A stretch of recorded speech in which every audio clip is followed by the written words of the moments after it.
another low passage, and then the king's chamber.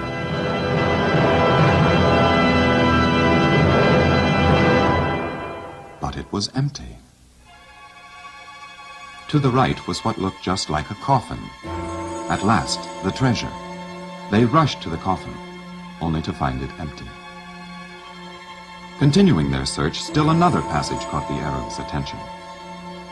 Near the lower end of the grand gallery, a ramp stone was broken out as if by an explosion from below.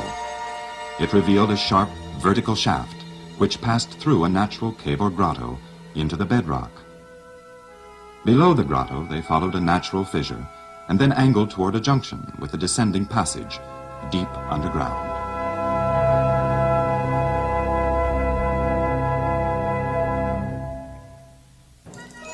The only treasures that Al-Mamun found in the Great Pyramid were the curious passage system and the incredible workmanship of the ancient stonemasons. 70-ton granite monoliths polished like marble in the king's chamber. 7 overlapping layers in the grand gallery. The high vaulted ceiling of the queen's chamber. The incredible accuracy of the descending passage within 1/50th of an inch in 150 feet. What were the trade secrets of these ancient craftsmen? How did they build the Great Pyramid? Of all the ancient architecture that has captured the curiosity of modern investigators, that of the Great Pyramid is the most astounding.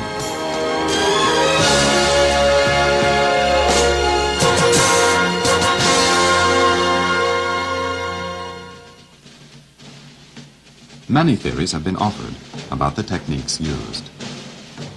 In 1978, the Japanese Nippon Television Network, NTV, cooperated with Waseda University to try the theories by an actual test. They built a small pyramid in the desert near Giza.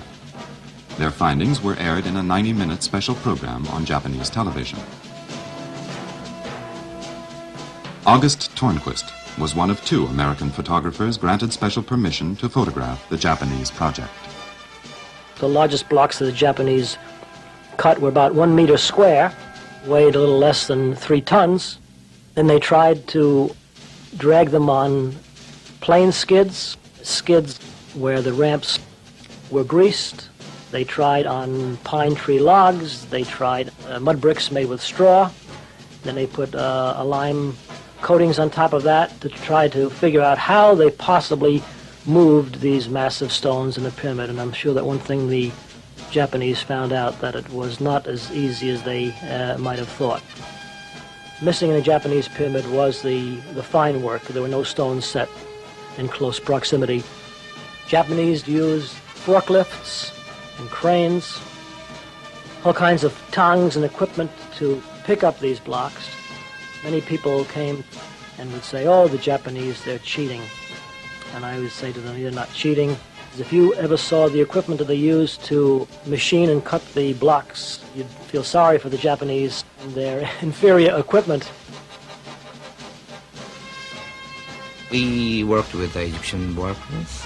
There were strikes in the middle of a pyramid construction. They worked for money, of course. At the end, I thought that the Egyptian worker had become to have the pride as a pyramid constructor. The main element of the pyramid construction in ancient Egypt was sand and water and time and eternity and faith in the God. And that is the main part we learned from our pyramid construction. We use modern equipment and TV cameras. We didn't have any faith. We realized it when we were building the pyramid. We have only ambitions to make a good TV program, big hit. That was our only energy. We didn't have any faith in God. One day I thought the ancient Egyptians had a big faith in God. Faith made them build the biggest construction in the world.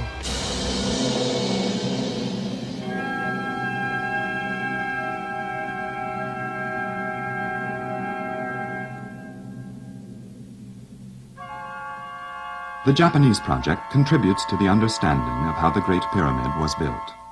But more questions remain. For example, the ramp theory seems inadequate and inefficient in a building the size of the Great Pyramid. To double the height of a ramp, it takes 8 times as much fill material. Another unanswered question: how were the blocks lifted into place, especially the upper stones? The ancient historian Herodotus was told that wooden mechanisms were used to raise the stones. The Swedish engineer Olaf Tellefsen suggested that simple weight arms could have been used for pulling and lifting. Sir Flinders Petrie, the famed Egyptologist, excavated much of the site, uncovering still more clues. The combined weight of these authorities suggests the following.